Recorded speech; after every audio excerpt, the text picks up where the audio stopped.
Hi, welcome to the Gear Garage. My name is Zach, and this is my fun little internet show about whitewater stuff. And today on the show, I want to talk about flip lines. Flip lines are something that raft guides usually wear. This is a flip line right here. It's the one I use is 1/2-inch webbing, made as a big loop with a locking carabiner in the middle. And they're called flip lines because they're generally used to flip rafts, but they have a lot of other uses. And what it is first of all, locking beaner. You want to make sure you have a locking beaner that's locked. If it's not locked, you have this thing around your waist that's a belt buckle that can grab things like D-rings or other things like straps that can kind of be a safety hazard. So you don't want to have this unlocked, and you definitely want this to be a locking carabiner. It's also really tight around your waist. You'll notice it's pretty tight around my waist. You don't want it loose. If you fall out of the boat, it can also catch something. If you go under a log for some reason or by wood, it can grab onto a log and become a hazard if it's loose. So to make this be safer, you want to have it locked with a locking carabiner and tight. Super important. And typically what they're used for is, they're called flip lines. When a raft flips, usually the guide or somebody jumps back on the boat, gets on the upside down boat, unties it from their waist, clips the locking carabiner onto a D-ring on the upside down raft on the side of the boat, and then lean back on the tube and flip the boat back over. I personally like this 1/2-inch webbing for two reasons. One, it's nice to grab. It's a big piece of webbing to grab. If it's rope or thinner webbing, it's harder to get a good purchase. And as a loop, you can grab the end here and pull on the end without having to worry about falling off the end of a rope. So, it's general use, so the reason it's called a flip line is for that purpose, to help flip a boat back over.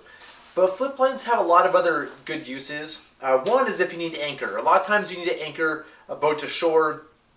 And so you would wrap this around a tree to a D-ring, around a tree, hook it onto a carabiner, and then maybe tie a throwback to this. Or maybe you would use this as an anchor on a Z-rig or a 2-to-1 system or some kind of mechanical advantage system. Or if you had to, as a big loop, you could just throw this around a big rock and use it as some sort of anchor as well. So for other safety systems, this is nice to have. Now, Z-rig packages, or whatever you call them, safety kits, have all this webbing in them, but it sure is nice when all the guides already have one on them. And so if you needed to put some sort of mechanical advantage system together, you can say, hey guide, go use your flip line to tie an anchor on that tree, so-and-so go tie one on that tree, instead of having to go to the kit, figure it all out, get all the ropes ready. Having this on your body really helps. It's also useful. A lot of times I'll tie this in camp up between two trees and hang my dry suit over to dry, or hang my helmet off of it, my PFD. And so it's just it's nice to have this with me. I've also used it before guiding paddle boats on technical rivers. If you eddy out and you're the guide, you jump on shore to grab the boat, sometimes it's hard to grab that boat. And so what I've done before is taken my flip line off, just clipped onto the boat really quick and held onto the rope or the flip line in a nice stable position. So this is a great way just to clip onto a raft and just have almost like a leash for your raft, or quickly lining a raft through a simple spot. This is a nice stable way to do it. So these flip lines have a lot of great purposes, and river guides throughout the country and the world wear these all the time. And if you're guiding on a class 3+, 4, 5 river, this should sort of be standard for you, and you already know about this. But those of you that private boat have never seen one, it might be something to think about as you step up in difficulty. Or catarafters, this is great for flipping a cataraft over as well, and for all the other stuff. So this is the one I learned with and the one I still use today. And basically what it is 1/2-inch tubular webbing. This is the same webbing that climbers use to anchor on trees and rocks. It's really strong stuff. And I typically, when I go get mine, a good rule of thumb is do about twice your wingspan. Maybe add 20% when you buy it. So for me, this is 12 feet. I maybe would buy 14 or 15 feet and then cut it down to make sure it's tighter around my waist. And everybody's a different size. To make the loop, you'd use a water knot. And I did a Gear Garage episode on knots a couple weeks ago, but just as a review, you just tie an overhand knot. This is the easiest knot in the book, with a nice little lead. And then you just follow it backwards. Just take it, follow this overhand knot backwards. It takes a little bit of thinking and brain power to pull this off effectively. And I do what's called dressing it. I just make it look pretty. make it all kind of match up. And the nice thing about dressing it is it makes them not more efficient when it's dressed correctly. If there's twists in it, it's less efficient, which means it makes the rope stronger or weaker where the knot is. It's also harder to untie if there's twists and turns. If it's a beautiful knot, you'll find it easier to untie. And so typically, I'll do a lead of about 2 or 3 inches at the end. You don't want this to end right at the knot. You want to give it a little bit of a lead.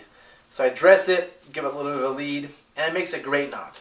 The water knot's nice for 2 reasons. One, again, it's a very efficient knot when tied correctly, which means it weakens the rope or webbing less, but also it's fairly easy to untie. A lot of times when you're using a webbing loop as some sort of anchor, you're pulling on it really, really hard, and if it's in some sort of 3-to-1 system, it's just getting yarded on, and this knot gets really bound tight. And so, to untie it, this one's fairly easy to untie even when it's been bound tight. If you dip it in some water and fiddle with it, after 10-15 minutes, it'll come undone.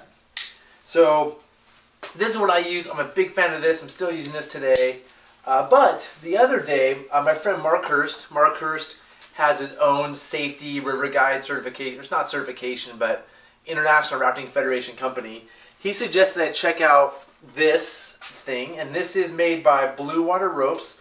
I think they call it it has a name, but I'll put a link into it in the comment section below. But it's just one long rope, or one long piece of thinner webbing with sewn loops instead of a knot. And the advantage of a sewn loop is that it doesn't lose as much of its strength. A lot of times sewing actually makes it stronger, and so you're not losing strength due to the knot efficiency. And on this one, you would put it around your waist like this, and then back around again, and you would use a locking beaner to put it together. Now there's a couple of disadvantages to this one I just want to point out, and if you can help me figure out that these are actually advantages, please add a comment in the comment section below.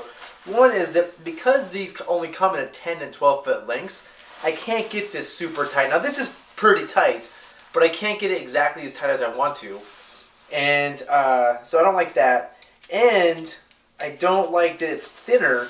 When I go to tie this on to do the flip, clip it onto a D-ring, this thinner webbing or whatever this is called is harder to get a good grab on. My hand's more likely to slip or even blister if I'm pulling really hard.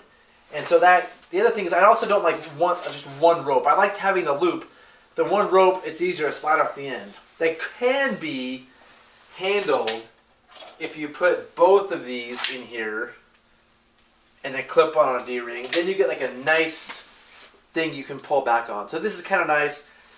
Putting the second loop in there is one extra step.